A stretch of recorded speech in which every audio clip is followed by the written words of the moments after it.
नमस्कार। तो आज हम बात करने वाले हैं टेक्निकल एनालिसिस कोर्स के बारे में। ये कोर्स पर्टिकुलरली स्टूडेंट्स के लिए बनाया गया है जो लोग फाइनेंस इंडस्ट्री में आना चाहते हैं और फाइनेंस में अपना ग्रेजुएशन या पोस्ट ग्रेजुएशन करना चाहते हैं, तो उन लोगों के लिए कोर्स बनाया गया है। सो अगर आप सीएफए की प्रिपरेशन कर रहे हो या स्टॉक ब्रोकिंग इंडस्ट्री में या हेज फंड इंडस्ट्री में एंटर करने की प्लानिंग कर रहे हो, तो उसके लिए आपको टेक्निकल एनालिसिस की जान पहचान होना जरूरी है। बहुत सारी स्टूडेंट्स की रिक्वेस्ट आ रही थी कि आप टेक्निकल एनालिसिस कवर करिए क्योंकि हमारे सिलेबस में ये चीज है। तो इस कोर्स में हम टेक्निकल एनालिसिस को बहुत ही आसान भाषा में आपको समझाएंगे। जैसे कि हम बार बार आप सभी को बताते आए हैं कि स्टॉक मार्केट में पैसा कमाने का एक ही तरीका है और वो है इन्वेस्टमेंट। और इसीलिए हमारे चैनल पे हमने जितने भी वीडियोस डाले हैं वो सारे इन्वेस्टमेंट पर ही है। तो यहाँ पर हम टेक्निकल एनालिसिस का कोर्स लॉन्च कर रहे हैं, तो इसका ये मतलब नहीं है कि हम आपको ट्रेडिंग करने के लिए कह रहे हैं। हम आज भी और हमेशा आपको यही कहते रहेंगे कि ट्रेडिंग मत करिए, इन्वेस्टमेंट करिए। To be frank, technical analysis practically work नहीं होता है।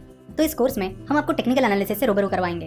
आपको वो सारी डिटेल्स हम आपको बताएंगे कि टेक्निकल एनालिसिस कैसे काम करता है, इसमें कौन से इंडिकेटर्स होते हैं, जापानीज कैंडलस्टिक चार्ट क्या होता है, टेक्निकल एनालिसिस प्रैक्टिकली वर्क क्यों नहीं होता है, ये भी हम आपको इस कोर्स में बताने वाले हैं। चलो तो देखते हैं कि इस कोर्स का कंटेंट क्या रहेगा। इस कोर्स में आपको टेक्निकल एनालिसिस के बेसिक्स के बारे में बताएंगे, उसके बाद हम टेक्निकल एनालिसिस की हिस्ट्री, उसके बाद हम जापानीज कैंडलस्टिक चार्ट से जुड़े टर्म्स के बारे में बात करेंगे, कैंडलस्टिक पैटर्न्स के बारे में बात करेंगे, साथ ही जो टेक्निकल इंडिकेटर्स होते हैं उनके बारे में भी बात करेंगे। हम RSI that is relative strength index, McD that is moving average convergence divergence, इनके बारे में भी बात करेंगे और इनके जैसे और भी इंडिकेटर्स के बारे में हम इस कोर्स में बात करने वाले हैं। सो अगर आपको टेक्निकल एनालिसिस का कुछ भी नहीं आता है तो भी कोई बात नहीं, इस कोर्स में आपको टेक्निकल एनालिसिस बड़ी आसानी से समझ में आएगा।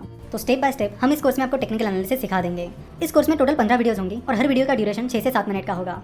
हम देखते हैं कि कुछ लोग टाइम पर बहुत ज्यादा फोकस करते हैं, तो आपको बता दूं कि हम जितने भी वीडियोस बनाते हैं उनमें हमारा फोकस ये रहता है कि कम से कम टाइम में ज्यादा से ज्यादा नॉलेज दिया जाए, और यही हमारी कोशिश रहती है। चाहे हमारे नॉर्मल वीडियोस हो या चाहे केस स्टडीज हो, सारे वीडियोस का ड्यूरेशन आपको यही मिलेगा। और कोर्स में भी यही चीज हमने कंटिन्यू की है कि कम से कम टाइम में ज्यादा से ज्यादा नॉलेज देना। तो टाइम ड्यूरेशन पर फोकस करने की बजाय अब नॉलेज पर फोकस करिए। तो इस कोर्स के जरिए हमारी कोशिश यही है कि जिन लोगों को टेक्निकल एनालिसिस से रूबरू होना है, उसे समझना है, या फिर जिन स्टूडेंट्स को टेक्निकल एनालिसिस सीखना है ताकि उन्हें एग्जाम में या फिर उनके करियर में उसका बेनिफिट मिले, तो वो लोग और स्टूडेंट्स इस कोर्स को सब्सक्राइब कर सकते हैं।